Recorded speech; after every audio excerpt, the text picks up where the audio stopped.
тандапсыңар. Бүгүн барыңар тең өзүңөрдү чакырган адамга биринчиден маңдайына туруп алып беттеринен өп чоң рахмат айта берсеңер боло берет. Себеби мен дагы силерге окшоп биринчи келип отурган менин спонсорум Бактыкан Мырзабекова. Ушул силердин алдыңарга туруп моорегинтип сүйлөп деп отурганга мен допустим ушул Бактыкандын Мырзабекованын аябай көп чоң эмгеги бар деп айткым келет. Ошондуктан силер дагы бүгүнкү чакырган адамыңарды дайыма баалап, дайыма урматтап жүрүшүңөр керек. Ушуну мен силерге биринчиден айтып койгум келет. Мен бул компанияга мен акча деп келген эмесмин. Мен бизнес деп келген эмесмин. Мен продукцияга келгенмин. Көптөр айтат, мен акча керек мага деп. Туура. Потому что силер в основном жашсыңар. А мен болсо ошондо бул компанияга келгенимде мен деген 65 жашта болчумун. Азыр мына мен 4 жыл болду ушул компанияда иштегениме, ровно 1-октябрда подключение болуп турмун. Ушу 4 жыл болуптур. Значит, уже 5 жылга кетип атат да, Вот ошондо мен чындап эле ошо мен продукцияга келгенмин. Мен өзүм врач болуптур, аябай көп оорукчан болчумун. Институтта окуп жүрдүм, көп деле. Андан кийин деле жолдошум ученый бүт Кыргызстандын врачтарын, главврачтарына сабак берет. Бардыгын тең окутат. Эң күчтүү врачтарга алып барып, профессорлорго алып барып мени көргөзөт. Эч нерсе эметпей, но однако мен оорукчанмын. Көңүлүм ачылбайт. Дайыма башыма жолугум түшпөйт башыма. Ошол учурда көргөн азыр мен бир туугандарым таң калышат. Эже, сиз таптакыр башкача болуп калдыңыз, өзгөрүп калдыңыз деп айтат. Сенден ушуну эң үчүн айткым келет. Силерден мына жерде биринчи келип отургандардан ушунда ушул ден соолук деп келгендериңер да барсыңар ушул жерде. Себеби мына мен көрүп атам, мына залдан карап туруп. Ошон үчүн айткым келет, действительно бул жерде продукциялар абдан сонун. Мен почти 1 жыл убактымды кетирип койдум. Мен 1 жыл мен продукция деп эле мен маркетингти баш уккан жокмун. Бактыкан мени чакырат, эже угуп койсоңуз эмени маркетингти дейт.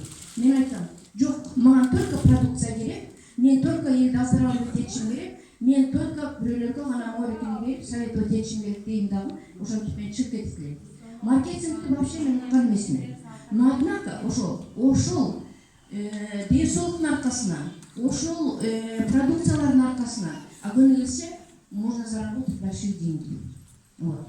Мен до сих пор эле бирөөлөргө айткандан бери неме кылам, ушунча мен айлык алам депчи. Мен 70-80 миң деп койсом болот, потому что силер дагы интересоваться этишиңер мүмкүн да. Вот канча айлык алып болду экен бул эже деп. Пенсиям болгону $100. Это 7 000 сом. Вот 7 000 сом менен мен возрастымда Кудай шүгүр небелер бар, бала чака бар тең өзүм. Мен чоң аябай чоң бизнесим бар. До сих пор ошол бизнесим бар, бирок балдарыма өткөрүп бердим. Мен анан азыр вообще даже сурап да койбойм. Кандай болуп атат бизнесиңер, кандай прибыль алып атасыңар деп мен даже аны менен даже кызыкпаймын. Иштеп атышат. Но однако менин балдарым дагы, небелерим бардыгы тең ушул компанияда.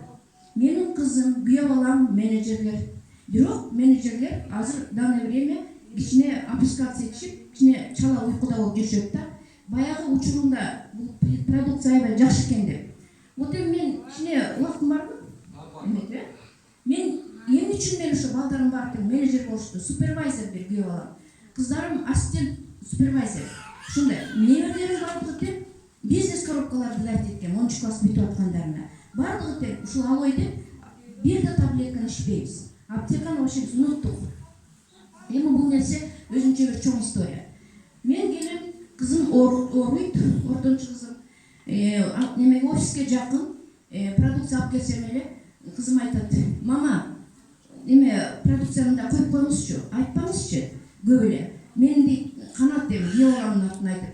Ушу дейт, раздражаться этип атат. Апам эмне, какой-то сектага кирип алганбы? Кандай бул? Без конца эле ушуну айта берет алойду деп ошентти. Ну хорошо дедим. Шөнтүрөп отурдум дагы продукцияны коюп койдум. Канча акча деди? 8 000 дедим. 8 000 сомду берип, ичине бир пияла чай ичтим дагы кетип калдым. Андан кийин убакыт өтүп атат. Акырын өзү кызым ичип атат. Өздөрүнчө деп мындай эметишет. Ал болсо только күйөөмө аптеканын дарыларын ичет, язва желудка там и так далее. Толтура да өзүнчө букет алып күйөө баламдын диагноздар. Ошого карап туруп мен алып келип берем да. Анан мени секта деп ойлошуптур. Мени баягы туура түшүнүшүп жок алар. Андан кийин эле бир күн эле кызым звонить этет. мама кайдасыз? Офистемин. Мен азыр барып калам. Келди, паспортун столдун үстүнө коюп, күйөө баламдын. А кызым эле бакча деп койгом. Ассистент супервайзер болуп калган. Столдун үстүнө коюп туруп, мама, мени жөнөттү, күйөө балаңыз. Мына акчасы, мына паспортун подключать этиңиз. Вот күйөө балам, это жолдошум иштейм деп атат деди. Значит, язвадан айткан болот. Значит, аденоиды бар, анысынан айткан болот. И вообще у него уже со здоровьем все было нормально. Ошентип мен подключать еттим. Ошол менен аркамда канча балдарым менеджер болушту, супервайзер болушту. Ошон үчүн мен айткым келет да, мен бул жерге ден соолук деп продукция деп келгенмин. Ошон үчүн продукциялар сөз жок. 200% аткарып берет. Бирок мен айткым келет, мен просто көбүрөөк убакыт кетирип коюп жүрө бергенмин. Силер болсо бүгүнкү күнү вообще убакыт кетирбеңилер. Себеби деген изученный, доказанный, ученыйлар, академиктер бардыгы тең бул продукциянын эмеси менен иштеп, колдонушуп, мен ошон үчүн уверена силердин маңдайыңарда турам. Ошон үчүн куш келипсиңер, молодцы, бүгүн биринчи келип отургандарга дагы мен сыйлайм силерди. И мындан ары дайыма ушу биз менен болгула.